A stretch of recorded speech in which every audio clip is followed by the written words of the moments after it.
So there's a potential merger. Let's go ahead and put this up on the screen between JetBlue and Spirit.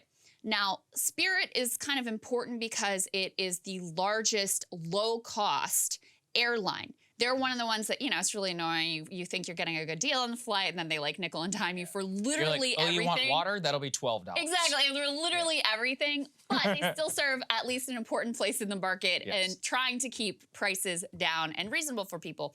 And as I just said before, there's already huge consolidation within the airline marketplace. So it looks like the US DOJ is going to file suit to block this JetBlue Spirit merger.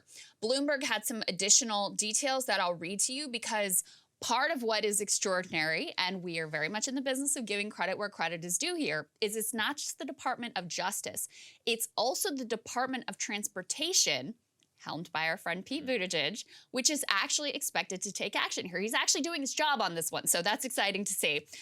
So what they say is that Elizabeth Warren had actually argued in a letter to Pete back in September that the agency had the authority and should act to block this merger on the grounds that it isn't in the public interest.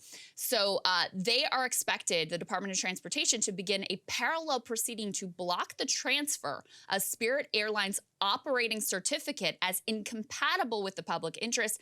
That is largely unprecedented in the modern era. The agency has not used that authority to block the transfer of a certificate or the formal federal approval to operate aircraft and carry passengers among major airlines since the industry was deregulated in 1978. So for once, Pete, at the urging of Elizabeth Warren, not two typical heroes on this show, actually using the power that he has at his agency to try to deliver for customers. Well, a lot of Republicans have raised ones about this as well, because while this would be great for Spirit Airlines shareholders, for actual customers, for low-cost travelers, this would absolutely be a bad deal. Let's put the next one up there on the screen. One of the things is that 4 airlines already controlled 82% of the market. So as More Perfect Union lays out here, if JetBlue is allowed to buy up one of the few budget airlines, it would cut flights and would hike prices industry-wide.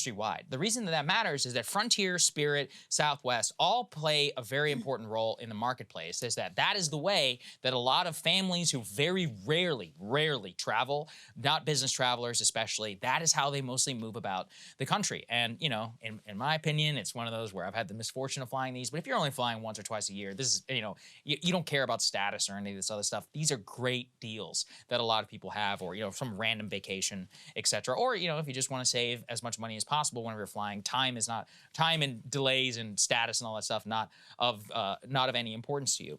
These play a very important role in the marketplace that we see in Europe, like with EasyJet and Ryanair, those type of airlines. We've never been able to replicate the same level of price just because of geography, but we've gotten it actually pretty damn close. So it's very important to preserve some of these routes specifically to allow as many Americans access to air travel as possible without price being the single most prohibitive factor.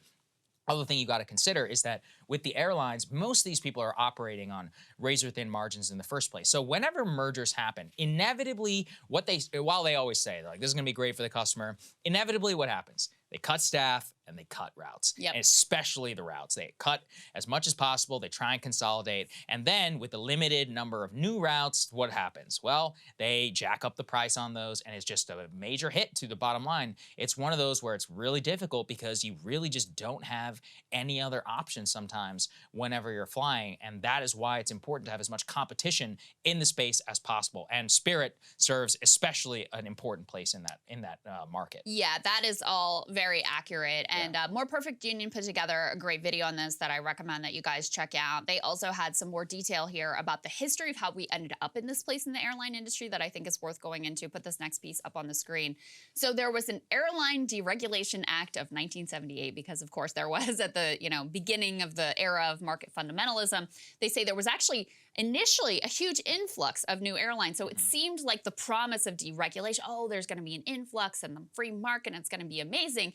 The initial promise seemed to pay off. You had about 50 new airlines that popped up in the 1980s. Well, guess what? Not one of those airlines exists anymore. They were all gobbled up or stomped out of existence, is what More Perfect Union says. Now, as we pointed out before, 4 airlines control 82% of the industry. And not only that, put this last part up on the screen. It's not like airlines are investing in customer service or staffing or safety or new routes or any of that. Of course not. Instead, they line the pockets of wealthy executives and shareholders. 96% of airlines' free cash flow in the last decade has gone to stock buybacks.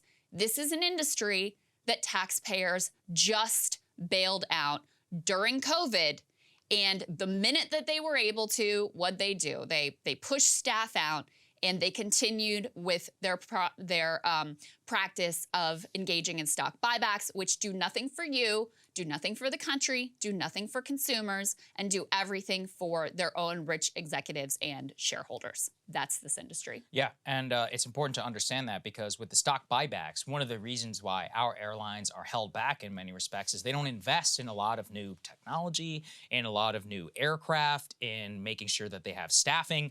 One of the issues that we have right now is the staffing pipeline, where if you look at a lot of delays are because there's a limited amount of staff.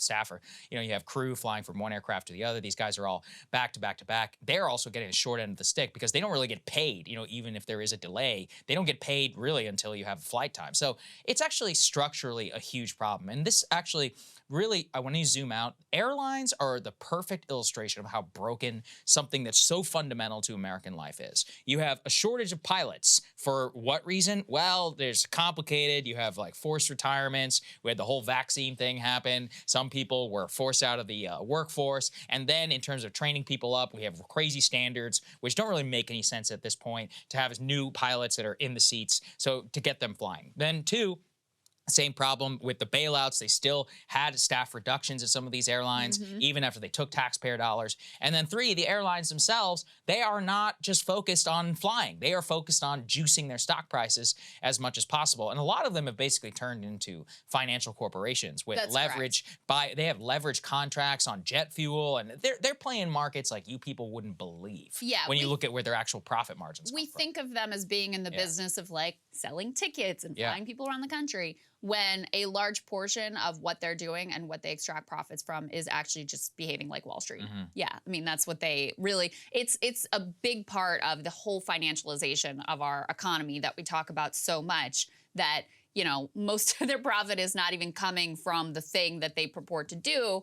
It's from all of their financial speculation, and then, they goose their own stock prices by just buying back their stock and rewarding themselves over and over. So. Yeah, it's a tragedy, and, it's one of those things that we all need, and especially if you fly a lot, inevitably over the last 2 years, you will have noticed that the quality of service and the amount of delays and all that is just catastrophic. It's so bad. And then when you leave the country and you go to, even places, India and other places I've been to, their airports, their infrastructure, their on time is also their competition for routes inside of their country. They're amazing. Flying in India is a breeze. It's so much nicer than flying here. Well, this is another thing. I mean, transportation, this is important infrastructure within the nation that shouldn't just be subject to like what is profitable. It's important that communities and cities be served, that you have these routes available, that you have competition and choice.